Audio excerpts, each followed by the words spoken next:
É isso aí, Reinaldo. A gente começa falando que o ministro André Mendonça determinou a prisão preventiva de Daniel Alvorcaro, que é dono do Banco Master, nessa nova fase da Operação Compliance Zero da Polícia Federal.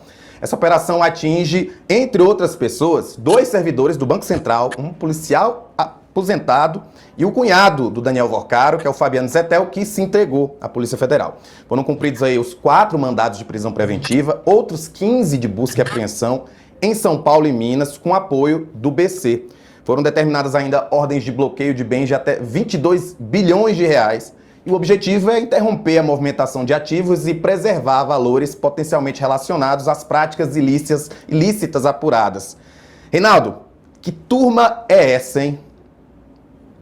Pois é, no celular do Vorcaro, segundo a Polícia Federal, isso está no despacho do André Mendonça, se encontrou ali um grupo que seria chamada a Turma, isso tudo segundo a Polícia Federal, reproduzido pelo André Mendonça, e que seria liderado esse grupo, a Turma, né, por um tal Luiz Felipe Machado de Moraes Mourão, né, que tinha o apelido de Sicário, né.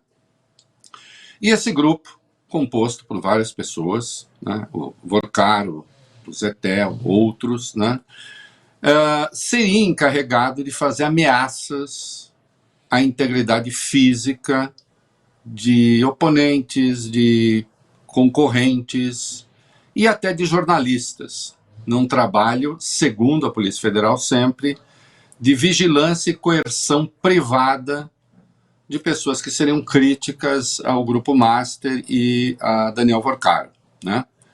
A Polícia Federal diz que há crime de ameaça, corrupção, lavagem de dinheiro, invasão de dispositivos informáticos, que seria praticada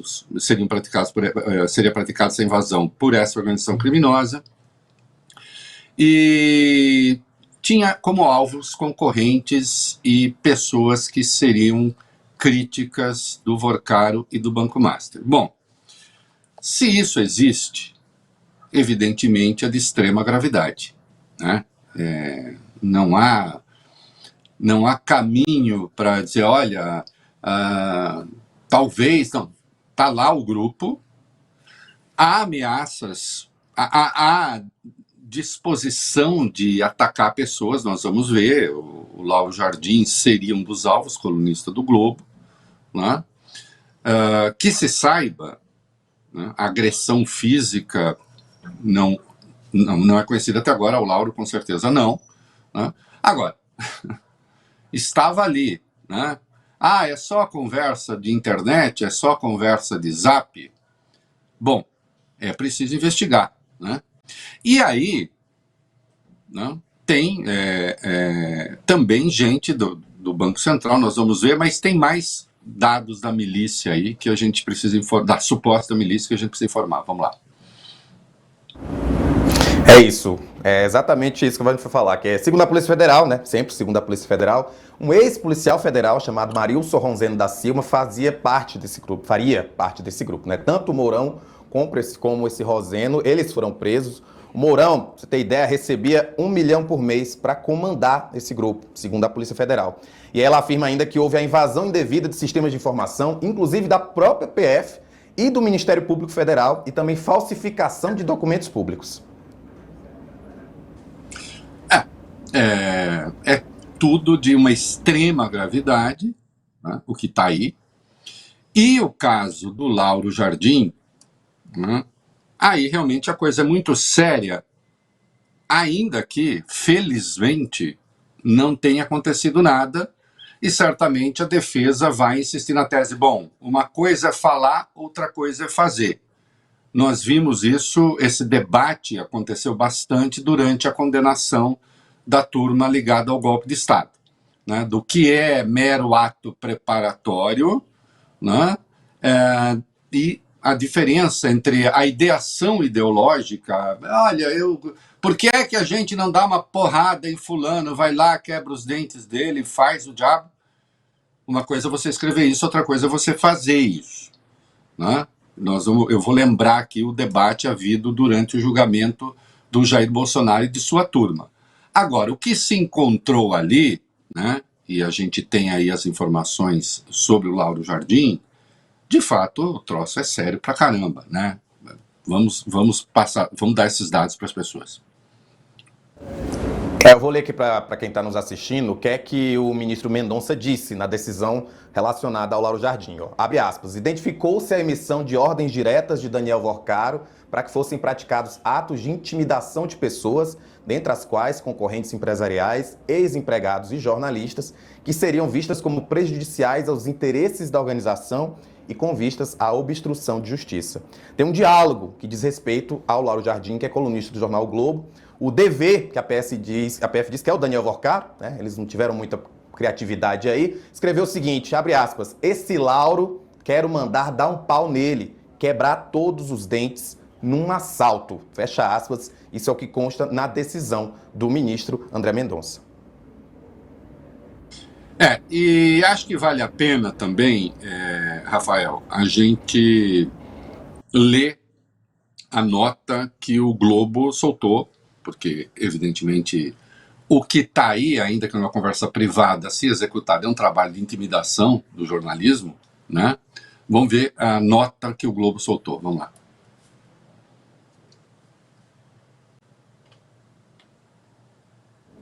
Alô? A gente teve um probleminha de som. Você está me escutando, Reinaldo? Tô te ouvindo. Você me ouve? Eu não estou escutando o Reinaldo, pessoal. Vocês podem tentar ver o que está acontecendo?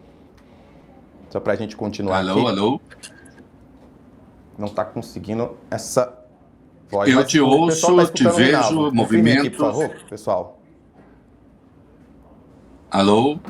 Não estou te escutando, Reinaldo.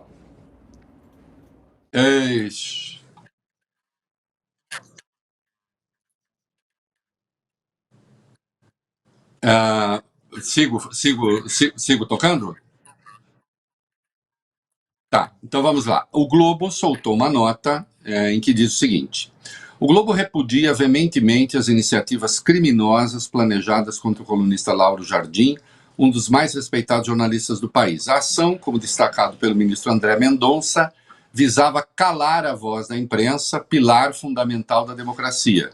Os envolvidos nessa trama criminosa devem ser investigados e punidos com o rigor da lei.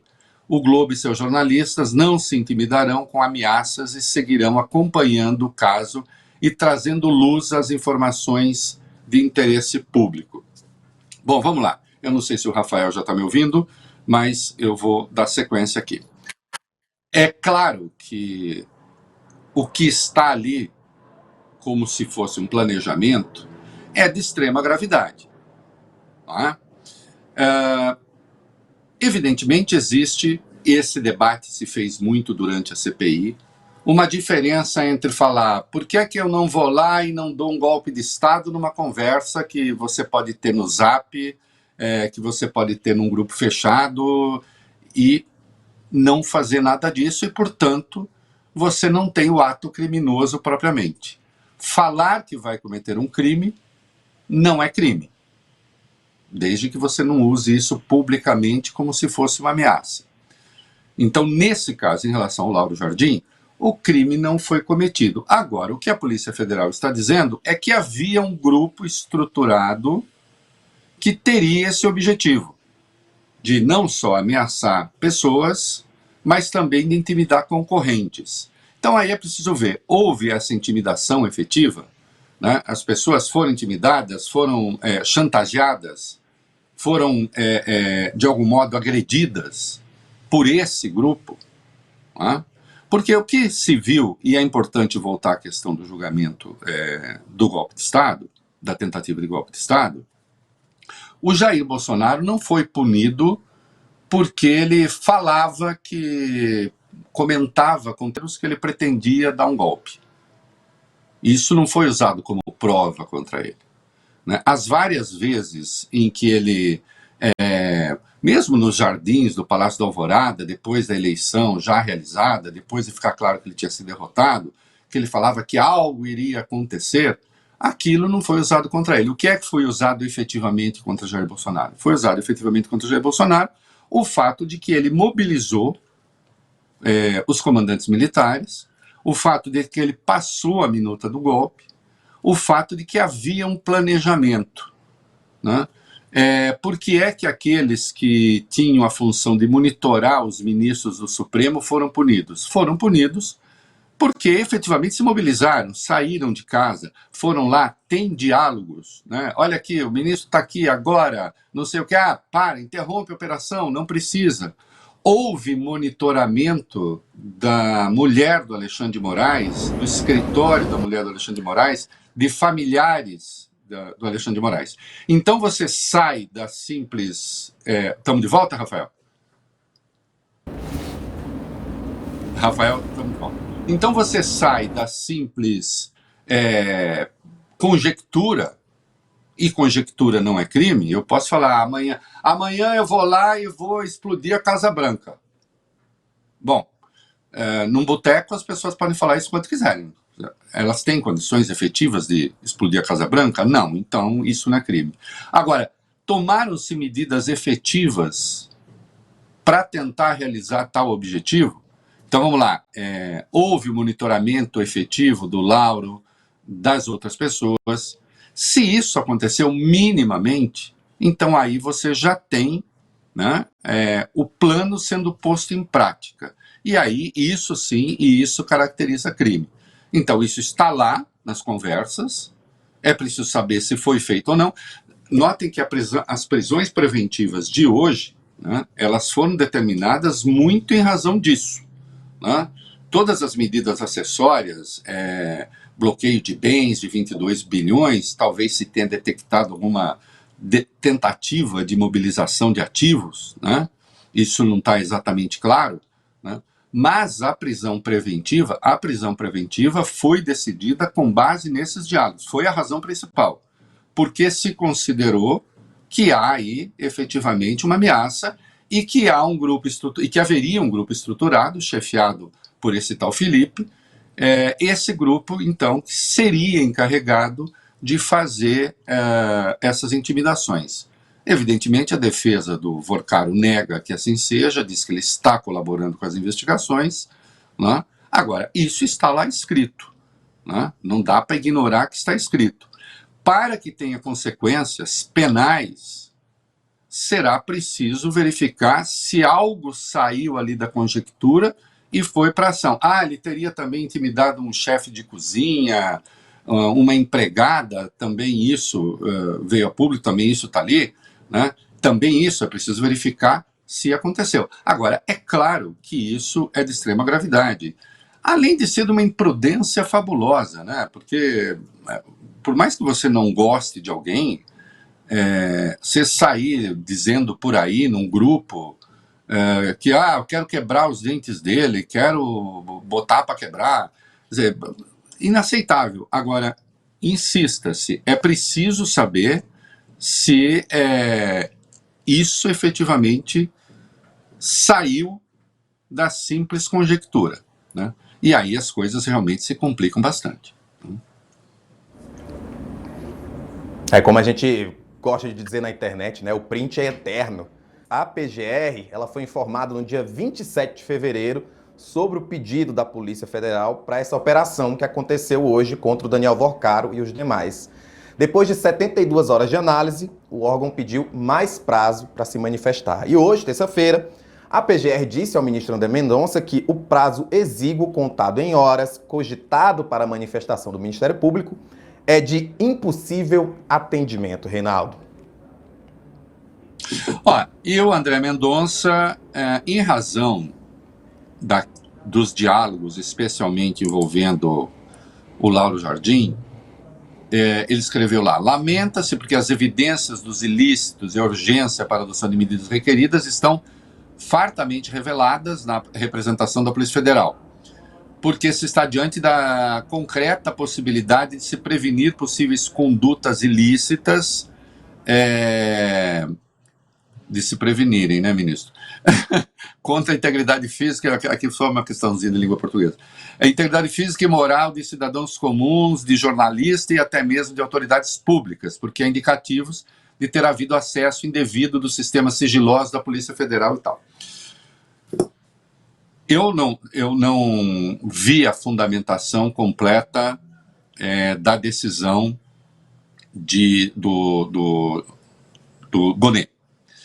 Eu reputo o Gonê um dos homens mais sérios, homens públicos mais sérios do país, quero deixar isso claro aqui, né?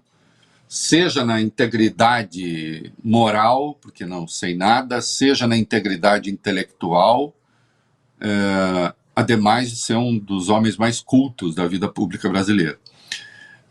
A cultura não tem nada a ver com isso, não, só estou fazendo um perfil rápido. É provável, talvez o procurador não tenha visto razão urgente no seguinte sentido: tudo o que está aqui foi o que eu disse, fica na esfera das conjecturas. E, portanto, na esfera das conjecturas não se justifica a prisão preventiva. Eu sei que nessa hora explicar coisas é um dos piores caminhos, viu, Rafael? Mas, enfim, eu existo para isso também, né? A prisão preventiva, ela tem um código, né? Ela tem uma regulação, artigo 312 do Código de Processo Penal, né? É preciso que haja ameaça à ordem pública, ameaça à ordem econômica, é preciso que haja ameaça à instrução criminal e é preciso que uma dessas coisas ou todas, risco de não cumprimento da lei penal, isto é, risco de fuga, e há uma quinta razão, que é o não cumprimento de medidas cautelares. Não sei, as datas não estão exatamente claras, eu confesso que não tive tempo de ler o despacho inteiro. Se o procurador viu que são coisas muito antigas, não são recentes, ele não viu, portanto, a ameaça iminente à ordem pública ou à ordem econômica, né? Se tudo que se falava ali de agressão ficou na esfera da conjectura, então não viu também essa urgência. Pode ser isso, não sei, né?